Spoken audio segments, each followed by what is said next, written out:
দিয়ে ঘেরা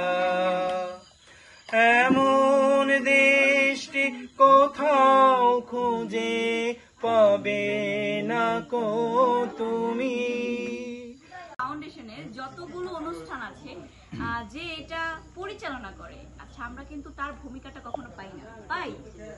পাই না হ্যাঁ, মানে যে এতক্ষণ কথা বলে এক কথায় বক বক করে আমাদের শ্রাবণ, তো ও কিন্তু সকলের কথা শুনলো, সকলের পরিচয় নিল, আমরা কিন্তু তার পরিচয় নেইনি, তার কথা শুনেছি। তো তার কথাটা আমার মনে হয় শোনা উচিত, কারণ সে যখন সকলের কথা শুনলো তার কথাটা আমরা অবশ্যই শুনবো। তো আমি এখন কিছুক্ষণের জন্য অনুষ্ঠানটা পরিচালনার দায়িত্ব নিয়েছি এবং আমাদের শ্রাবণ এখন মানে শ্রাবণ ভাইয়া এখন আমাদের গেস্ট। তো আমি এখন শ্রাবণ ভাইয়ের পরিচয় নিব, আবার অনুভূতিটা কেমন বা কেমন লাগছে, এক কথায় গেস্ট, তো গেস্ট হিসাবে আমি এখন তার অনুভূতি প্লাস সকল কিছু জানবো। ধন্যবাদ। আহমিনা ঋতু অনেক ছোট ছিল, দেখতে দেখতে অনেক বড় হয়ে গেল এবং অনেক কিছু শিখে গেল। আমি এই যে আয়োজনটি, এই সংগঠনটির সাথে জড়িত অনেকদিন ধরেই। আজকে আমার আরো একটি অনুষ্ঠান ছিল ময়মনসিং, আমি সেই অনুষ্ঠানটিকে ক্যান্সেল করে এখানে এসেছি। আমি মূলত আমজাদ শ্রাবণ, আমি একজন আদ্যপাদ্যই সাংস্কৃতিক কর্মী। আমার একটি স্কুল আছে, আবৃত্তি শেখানোর একটি স্কুল আছে, একটি গানের স্কুল আছে, এবং পাশাপাশি আমি মঞ্চে কাজ করি। আমি বাংলাদেশ বেতার একজন এনলিস্টেড শিল্পী। আমি বাংলাদেশ টেলিভিশনেও অনেক দিন কাজ করেছি, এখন ঢাকায় থাকা হয় না বলে কাজ করা খুব একটা হয়ে ওঠে না। পাশাপাশি আমি আবৃত্তি চর্চাটা করছি এবং আমি একজন কমার্শিয়াল উপস্থাপক। বাংলাদেশের বিভিন্ন জায়গায় কমার্শিয়ালি গিয়ে আমি উপস্থাপনা করে থাকি। আর মূলত মাটির মা ফাউন্ডেশনের সাথে আমার কমার্শিয়ালিটি নেই। এখানে মূলত এখানকার যে মানুষগুলো থাকে, এখানকার যে মানুষগুলোর সাথে আমার ভালোবাসা, মানুষগুলোর সাথে যে আমার সখ্যতা, মানুষগুলোর সাথে যে নিজের পরিবারের যে লেনা দেনা আন্তরিকতা, সেটি আমি এখানে খুঁজে পাই। যার কারণে আমার মনে হয় এই বাড়িটি আমার বাড়ি। আমি যে কোনো সময় যে কোনো মুহূর্তে এখানে চলে আসতে পারি, আমার যতদিন ইচ্ছা এখানে আমি থাকতে পারি। সেই অধিকারের জায়গা থেকে আমি এই অনুষ্ঠানগুলোতে আসি, যার কারণে সেই জায়গা থেকে আমি কখনোই কমার্শিয়ালিটির চিন্তাটা আমার মাথায় আসে না। আমাকে যখন ডাকা হয়, আমি যদি ফ্রি থাকি, আমার যদি অন্য কোনো প্রোগ্রামও থাকে, সর্বোচ্চ চেষ্টা করি। কথাটা আমি মানে তখন ডিসকাস করলাম যে সবাই বলছে মায়ের ঘরে এসে ভালো লেগেছে, কিন্তু আমি কি বলবো, আমি তো আয়োজক, তাই না?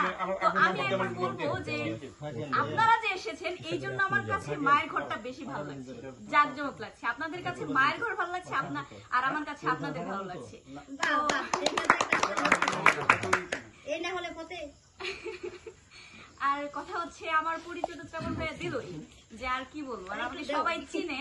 আর আমি দুষ্ট প্রকৃতির বোন আমার ভাইদের কাছে, তো আমি ভাইদের প্রচুর জ্বালায়, আমাকে অনেক ভালো করে চিনে, তারা শুধু চিনে না। তারপরে হচ্ছে আমি মাটির মা ফাউন্ডেশনে কেন্দ্রীয় অফিস আর মায়ের ঘর পরিচালকে আছি।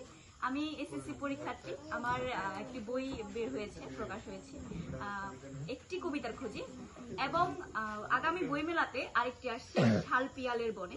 তো সকলের কাছে দোয়া চাই যাতে বইটা সুন্দর করে আসে এবং সেটা যাতে সকলে সুন্দর করে রিসিভ করে।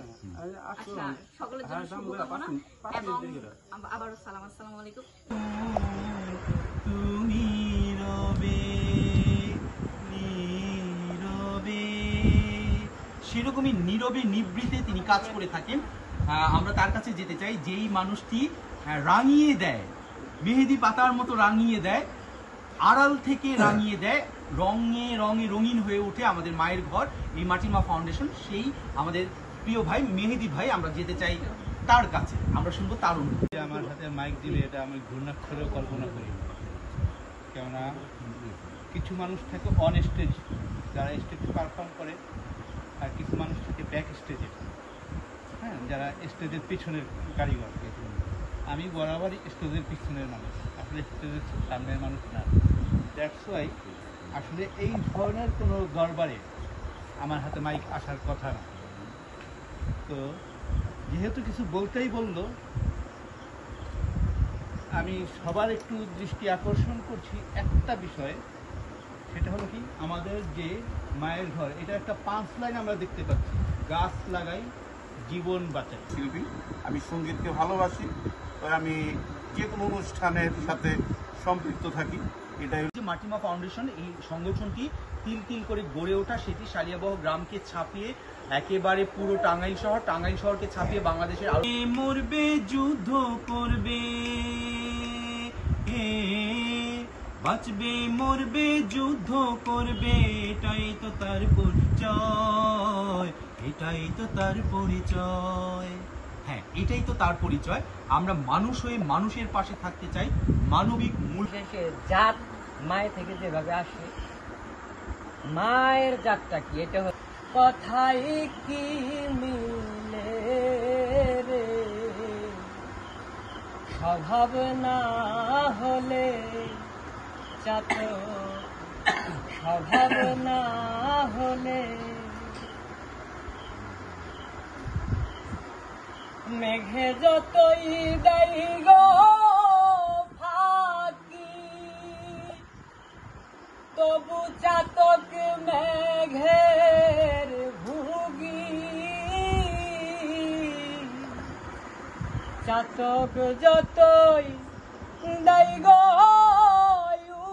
উকি, তবু চাতক মেঘের ভুগি।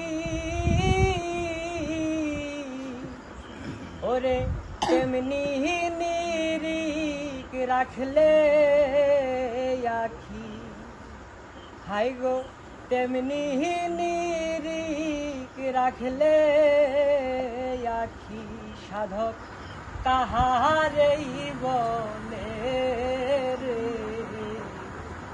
স্বভাব না হলে